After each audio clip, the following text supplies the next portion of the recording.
Hello, it's Theresa. Welcome to my channel. I'm so glad you're here. Today I am so excited to be sharing with you a project that I made using this beautiful, like bees to honey, paper collection that was actually designed by Kimmy Murray, who is Salty Beach Scrapper here on YouTube, and she collaborated with Deborah Adams' Creative Life, and they came up with this most beautiful collection of papers. I purchased the digital collection that is available on Salty Beach Scrapper's Etsy shop, and I'm going to share with you some of these papers before I show you what I made with them. I'm not even certain that this is the entire collection, but these are some of the duplicates that I had left after printing out the pages and using them for my project. And I printed out, several of each. But this just gives you an idea of the theme, which is obviously a bee theme, which I love. These crowns are just precious. Beautiful colors. I just love everything about this collection. It was so fun to work with, and I can't wait to make more projects with it. So make sure you go to Salty Beach Scrapper's Etsy shop and purchase a copy of your own. Now, they used to have paper copies available. I think that they're all sold out of those. I'm not sure if more were reordered, but I know that the digital copy is still available. And there's even a sequel to that, like Bees to Honey 2, which I haven't gotten into yet, but I'm excited to purchase that and make something beautiful as well. So without further ado, let's get to my project. So this is the folio that I made using the lovely paper collection. I wanted to let you know that the base design of the folio is designed by Rosa Kelly of Rosa Kelly Scrapbooking. It's part of her 1 Hour to Craft series, which I am working my way through. It's episode 6, and I will have that video tutorial linked below if you'd like to try making one for yourself. I really love this design, so I highly recommend that you do. For the cover of my book, I decided to let the paper shine just because it's so beautiful. It really didn't need much embellishment, so I didn't add too much. I did use a couple of dies. Used this set from Anna Griffin, and this is a 3D die set, and so it puts a lot of detailed etching into the design as well as some embossing. So I really thought that was pretty. And I just did a matte gold foil cardstock for this one. And then I layered it up with this design that's in the center. But I did that on obviously a shiny gold foil just to have some contrast. I also used some of these, bringing more of that shiny gold. And these I got at the Dollar Tree, and they weren't in the normal crafting section. These were more of an impulse purchase by the cash registers, and they come with some adhesive, and it looks like it's designed to be put onto like sunglasses and tennis shoes. But I, of course, looked at them and instantly knew I would want them for paper crafting. Also on the cover, you can see this sweet little bee. That is from, I'm not even sure where I got this, probably Hobby Lobby. I would say Hobby Lobby or Michael's. And they came chained together, and I just took one off. And you can see that they have a bail on them, which has a jump ring through it. I clipped the bail off with my wire cutters just because it wasn't needed, and it came off very easily. So I thought that was kind of fun just to have flying off in the corner right there. This is an image from the paper collection that I just cut out using one of those Anna Griffin dies. And these flowers are from my stash. These are from Hobby Lobby. And I just thought they went nicely with the paper collection. This ribbon also is from my stash and kind of playing off of the flowers, and using this focal image really to draw my details, over here and over here. That was kind of my inspiration. And then the border on this page was just so beautiful. I did highlight the bee's wings. I'm not sure if you can see that on camera, but I highlighted that with some of my Spectrum Noir sparkle pen. This folio measures 8 by 8, and it has a 1.5-inch spine. You'll notice that I did ink all of my edges with Distress Oxide Vintage Photo. And here's the back. I used the same paper that I did on the front.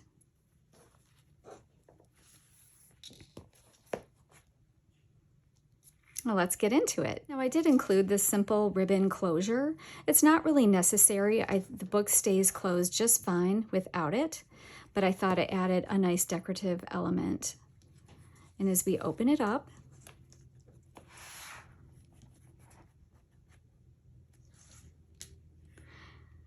we'll start over here on the left. This is one of the cut aparts from the collection. It says, though she be little, she be fierce. And I thought that was such a cute play on words. I did back this on some shiny gold foil cardstock, which I embossed. And this has a magnetic closure on it. Opens up like this. Got all this space for photos, and the paper is just so beautiful. You really don't need to embellish it, which works really well for this album in particular because it's a folio style. You want to use flat embellishments on the inside, and so you've got all this beautiful artwork. So you really don't need much, if anything. Just a photo right here would be perfect. So this flips open like this. And I just used some dies from my stash. This is that Anna Griffin die that I used on the front cover. And I'm also going to include, for the recipient of this album, the shapes, die-cut shapes that I have for each of these frames. That way they can just trace around them to cut their photos to size for placement. And these frames right here, I used this die set. It's Moonstone Hunky Dory die set, and I love these frames. I've used them so often. They are staple items in my stash. So as we advance, we have this section. Both of these pages I just left open for photos, however you want to place them. Since we had frames on the first page, I thought I would just leave these wide open to let the creativity of the recipient come through and do whatever he or she wants to with those spots. And on the next page, we have this lovely pop-up element. I did round the corners on both the upper and lower sections. And the spots for photos measure 4 3/4 by 3 1/4. And this just folds down. Again, it has a hidden magnetic closure. We're just going to slide over and focus on this next section. I thought it was really fun to put the bee paper on the spine. Bees are the center of this collection, and so I thought they belonged in the center of the book. Here we have this lovely waterfall, and it says, "In every woman, there is a queen." And once again, I did some of the gold foil with an embossing folder. This is an Anna Griffin embossing folder. I'm not sure of the name of it, but it's an older one. I believe it's Cricut brand. It opens like that, and then these just flip up. I did that gold embossed foil cardstock in between in all of the gussets, and I left the backside plain. You could journal with a white gel pen on there, or you could simply put a photo and have a nice black border. Leaving it blank helps to cut down on some of the bulk of the album and leave lots of room for photos.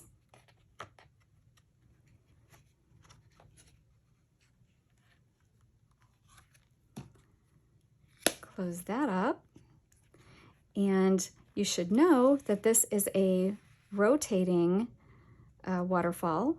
So if you wanted to, you could have your pictures run portrait instead of landscape, or you could do a mix. So once again, just a fun feature that Rosa likes to include in some of her albums. And I like it too. Now this page opens up, and then it also opens up this way.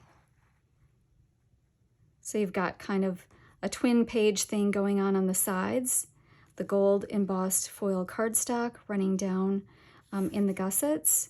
And then in the center, there's this really fun feature that is going to hold a lot of photos. And the paper is just stunning. I love it so much. It was really hard for me to figure out which pieces to put where because they're all so beautiful. I mean, I just wanted to use them all everywhere. And these sections on the bottom and the sides, they are 6 by 6. So lots of room for photos. And then in this center section, you've got a little gusset on the side of all of this. So this creates like a really shallow box. I think it's a 1/4 inch gusset. And so this is the bottom. And so I just made, this is just a photo mat. And that's for a 5 by 7. And then this will accommodate a cut down 4 by 6 if you want to still keep the design visible. And then this one is a book. So room for photos there. And then we've got another little booklet here that opens up like this. And those just all are housed in here. You can add plenty more, and there's room for you to fill those up with photos and still close everything down without any issues. So you just fold up the bottom, fold on the top. These are all magnetized. It could go this way. It could go this way. It's up to you. It doesn't matter because the magnets are designed so that it can close however you want it to. So that is my project for the day. I really enjoyed working with this collection, and I just want to congratulate Kimmy and Deborah. It's absolutely beautiful. Thank you so much. I can't wait to see more designs from you guys in the future. And I hope that you enjoyed seeing your lovely papers in use. Thank you so much for joining me today. I hope you enjoyed today's project, and if you did, please remember to like, subscribe, and share with a friend. Also, click the notification bell so that you're notified the next time I upload a video. Until then, bye!